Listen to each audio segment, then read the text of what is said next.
कि यह है कक्षा 8। आज हम इसका अभ्यास 1F पढ़ेंगे।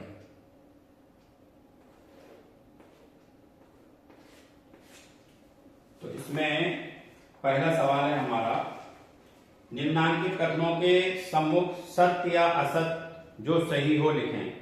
तो एक संख्या दी हुई है इसमें नंबर 1 में, पहला खंड है इसका। इसको तो मैं लिखे दे रहा हूं या नहीं लिखता हूं, इसको भी जरूरत नहीं लिखने की, मैं यहां सामने करके दिखा देता हूं और आप अपनी किताब में देख लें। ये लिखा हुआ है बड़ी ब्रैकेट के अंदर, फिर छोटी ब्रैकेट है -6/7 प्लस 6/7, फिर बड़ी ब्रैकेट बंद है। परिमेय संख्या नहीं है। ये बात 100% गलत है। परिमेय संख्या है क्योंकि इसको जब हम हल करेंगे तो ऊपर तो शून्य आ जाएगा लेकिन नीचे नहीं आएगा। लेकिन हमने पढ़ा था परिमेय संख्या में जो हर होता है उसका P/Q के रूप में जिसे लिखा जा सके, तो इसे लिखा जा सकता है। अगर इसके जहां Q बराबर 0 नहीं, यानी इसका हर जो है वो 0 नहीं होना चाहिए। इसमें हर 0 नहीं है लेकिन अंश 0 हो जाएगा, तो ये परिमेय संख्या है। तो ये बात असत्य हो गई।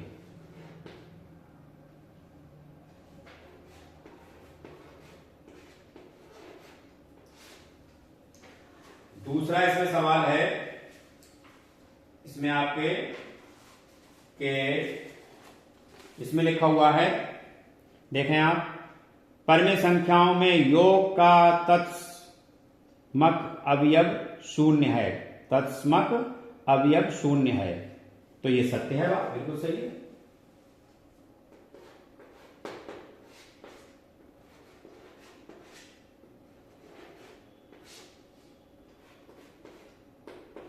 तीसरा खंड देखें,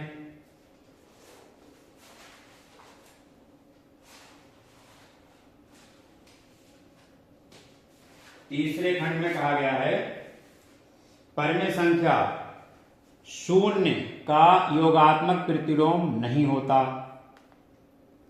तो ये बात भी असत्य है क्योंकि परिमेय संख्या जो 0 होगी उसका योगात्मक प्रतिलोम 0 ही होगा।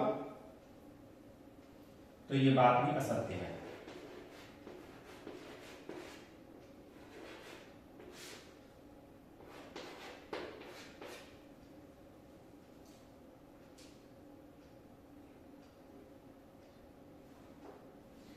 अब अगला दिया हुआ है 4 नंबर। 4 नंबर में ये कहा गया है किसी ऋणात्मक परिमेय संख्या का योगात्मक प्रतिलोम एक धनात्मक परिमेय संख्या होती है। ये आप क्लास 6 में ही पढ़ चुके हैं। कोई भी संख्या धनात्मक होगी तो उसका योगात्मक प्रतिलोम ऋणात्मक होगा, और कोई अगर ऋणात्मक होगी तो उसका योगात्मक जो है धनात्मक होगा योगात्मक प्रतिलोम। तो ऋण वाली का धन होता है योगात्मक प्रतिलोम और धन वाली का ऋण होता है। इसमें लिखा है किसी ऋणात्मक परिमेय संख्या का योगात्मक प्रतिलोम एक धनात्मक परिमेय संख्या होती है। सत्य है, बिल्कुल।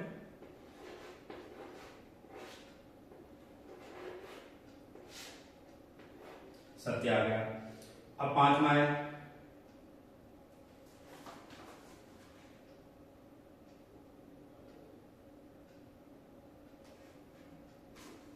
पांचवें में कहा गया है परिमेय संख्याओं में घटाने का तत्समक अवयव 0 है। तो ये बात जो है बिल्कुल असत्य है, 100% नहीं है ऐसा।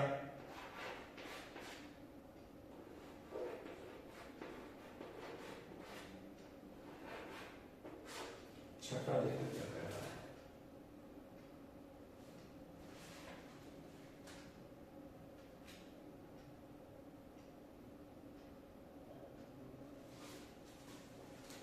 ये कह रहे हैं परिमेय संख्याओं में गुणा का तत्समक अवयव 1 है। तो ये सही है, 1 है छठा। कोई भी संख्या है 1 से आप गुणा करेंगे तो कोई फर्क नहीं पड़ेगा, तो इसलिए 1 है, सत्य है, वो वही रहेगी, कोई फर्क नहीं पड़ेगा उसको। 7वां खंड, इसमें क्या कहा गया है,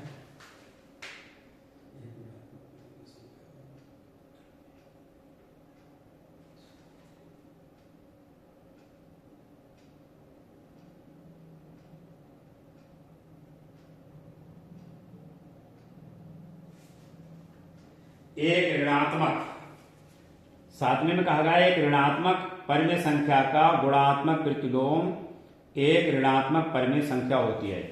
गुणात्मक प्रतिलोम जो एक ऋणात्मक परिमेय संख्या का गुणात्मक प्रतिलोम, यहां गुणात्मक की बात चल रही है, योगात्मक की नहीं चल रही है। इससे पहले चल रही थी उसमें योगात्मक की। योगात्मक में तो ऋण की संख्या है तो उसका योगात्मक प्रतिलोम धनात्मक होगा, और धनात्मक है तो ऋणात्मक होगा। लेकिन गुणात्मक प्रतिलोम इसमें जो है ये योगात्मक के बजाय गुणात्मक प्रतिलोम की जहां बात होगी तो जो ऋण की संख्या है तो उसका ऋणात्मक ही होगा, धन की है तो उसका धनात्मक ही होगा। तो इसमें कहा गया एक ऋणात्मक परिमेय संख्या का गुणात्मक प्रतिलोम एक ऋणात्मक परिमेय संख्या होती है। तो बिल्कुल सही है, ये सत्य है।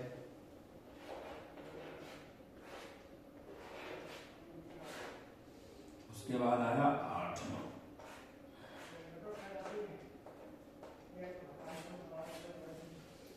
में क्या कहा है?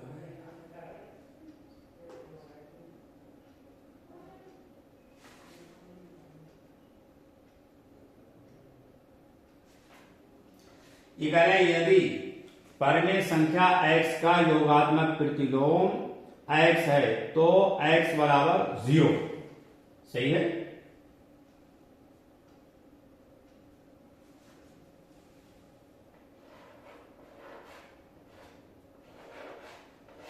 तो ये हो गया हमारा पहला सवाल।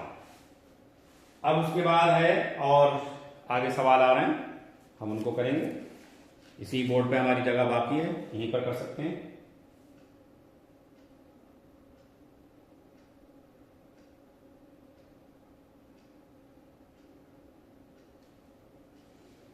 यहां पर नंबर 2 सवाल यहीं पर हो जाएगा, जगह है हमारे पास बेंच नीचे लेना और यहीं पर कर देना।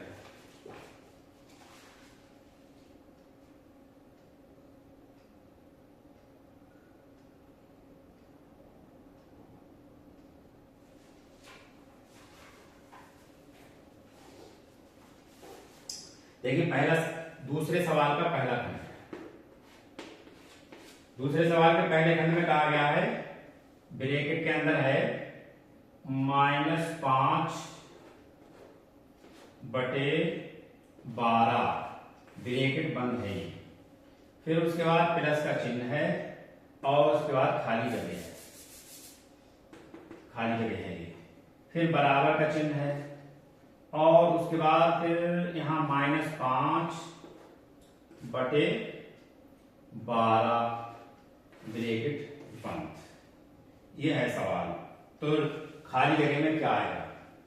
अब देखें, यानी इन दोनों को जोड़ा गया है। ये दो संख्याएं हैं हमारी, जो यहां पर हमें मालूम नहीं है कौन सी संख्या है, तो उसका योगफल ये है जो यहां पर बराबर के निशान के बाद लिखा हुआ है। तो हम पहली संख्या योगफल में से घटा दें तो हमें दूसरी संख्या प्राप्त हो जाएगी। तो वो कैसे होगी? देखिए यहां पर हम करेंगे इसको। यह है हमारी -5, यहां से करते हो -5/12 और ये वाली संख्या घटाना है हमको, तो घटाने का चिन्ह लगाएं और ये संख्या ऐसी ही लिखें हम -5/12। इसको हमें हल करना है। देखिए इसकी ब्रैकेट ये खोलेंगे हम आगे, ये हल कर रहे हैं तो ये -5/12 यूं ही रहेगा। और ये ब्रैकेट पहले ही बता चुके हैं कि ब्रैकेट से पहले अगर माइनस का चिन्ह है तो अंदर वाला चिन्ह बदल कर आएगा उसका चिन्ह, यानी अगर ऋणात्मक है तो धनात्मक होकर आएगा, धनात्मक है तो ऋणात्मक होकर आएगा।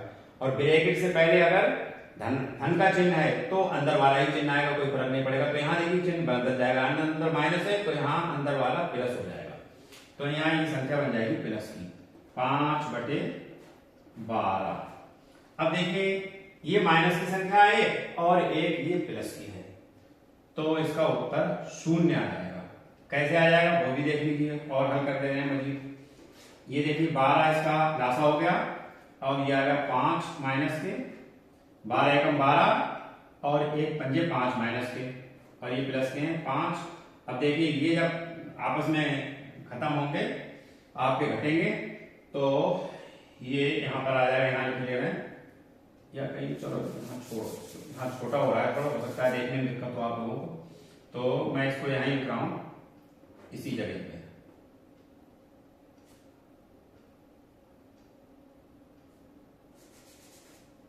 यहाँ ला करके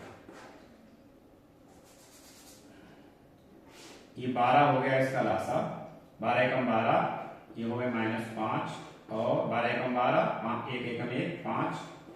फिर देखिए यहाँ नीचे लिखता हूं 12, अभी 5 में 5 घट गए तो 0, और 12 से 0 को हमने भाग किया तो उत्तर आया 0। तो यहाँ हमारे खाली जगह में आना चाहिए 0। क्या आना चाहिए? 0। रिक्त स्थान में हमारा 0 आना चाहिए। ठीक है, तो ये हमने यहाँ लिखा हुआ है, ये हमने उत्तर प्राप्त कर लिया है, ये 0 आएगा। मैंने इसलिए नहीं लिखा है क्योंकि बस प्रश्न है तो आपको पता रहे कि हाँ प्रश्न में खाली जगह भर जाना, तो खाली जगह में ये हमारा 0 भर जाएगा नीचे। तो देखिए अब हमारे यहाँ पर जगह नहीं बची है, तो मैं बिगाड़ूंगा इसको, टाइम देख लूँ जरा। हाँ अभी है वक्त, अभी हम और पढ़ा सकते हैं।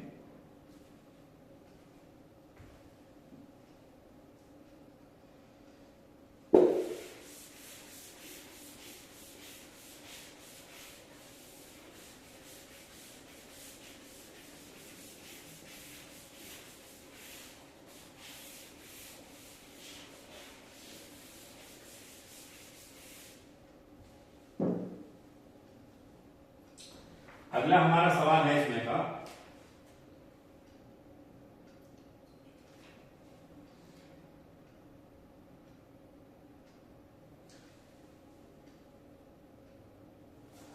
प्रश्न नंबर 2 का ये होगा आपका दूसरा खंड। दूसरे खंड में है -4/5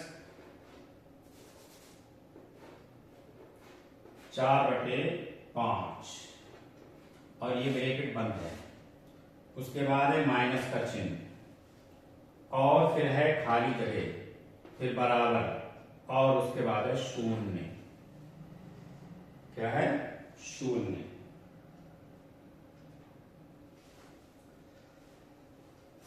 तो देखिए यहां भी योगफल यहां पर 0 आया है, तो 0 में से हमें ये संख्या घटाना है, तो हमें पता चलेगी कि हमारी संख्या क्या है। तो देखिए कैसे घटाएंगे हम, यहां हमने 0 लिखा और उसमें घटा का चिन्ह लगाया और ये हमने संख्या लिखी -4/5।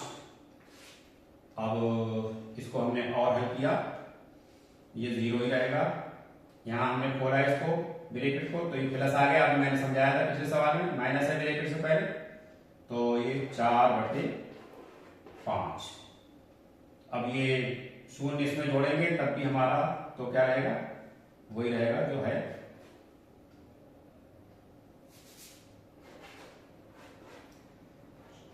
4/5। अब देखिए ये यहां पर तो 4/5 है, जब रिक्त स्थान भरेगा तो ये माइनस का चिन्ह पहले से, तो ये संख्या माइनस की हो जाएगी। बस इतना ध्यान रखना है। ठीक, अब हम इसका तीसरा खंड कर लेते हैं। यहां पे हमने लाइन खींच ली। तीसरा खंड, तीसरे खंड में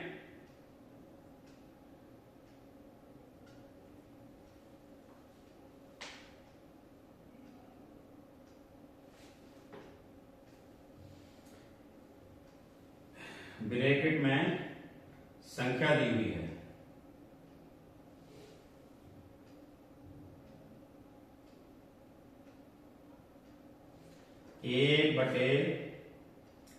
(1/-2) और इस पे इसकी घात है -1। देखिए मैं इसको समझा दूं पहले, तब ये बात समझ में आएगी। पहले सवाल भी लिख देता हूं पूरा, उसके बाद समझा देता हूं। बराबर का निशान है और रिक्त स्थान है, इसी को हल कराया गया है। तो देखिए ये एक संख्या है, मान लीजिए हमारी कोई भी संख्या है, तो ये है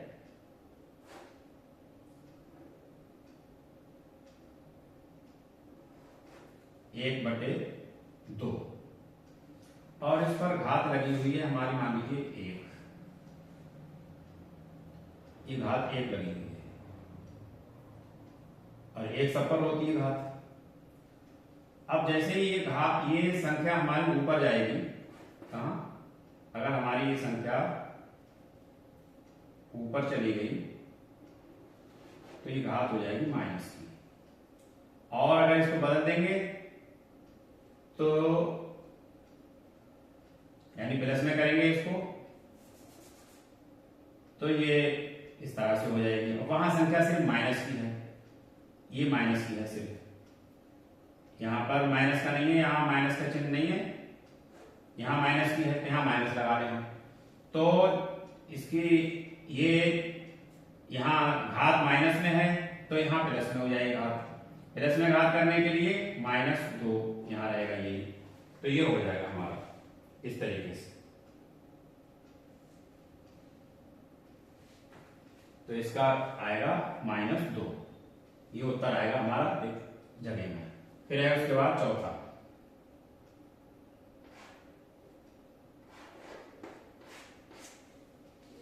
चौथे में हमारे पूछा गया है, पहले ब्रैकेट बड़ी वाली है, फिर है इसमें बड़ी वाली ब्रैकेट में छोटी ब्रैकेट एक और,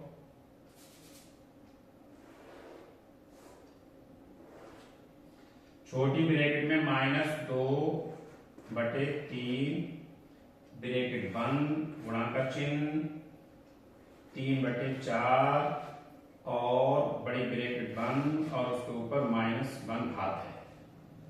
अब देखिए पहले ब्रैकेट के अंदर का हमें हल करना है, ब्रैकेट के अंदर और इसके बाद आगे बराबर का चिन्ह, फिर रिक्त स्थान है। अब हमें इसे हल करना, वही हमारा उत्तर होगा। पहले ब्रैकेट के अंदर का हल करेंगे तो ये ब्रैकेट खोल देंगे, बड़ी ब्रैकेट भी सब ब्रैकेट खत्म कर देंगे हम, ब्रैकेट बड़ी ब्रैकेट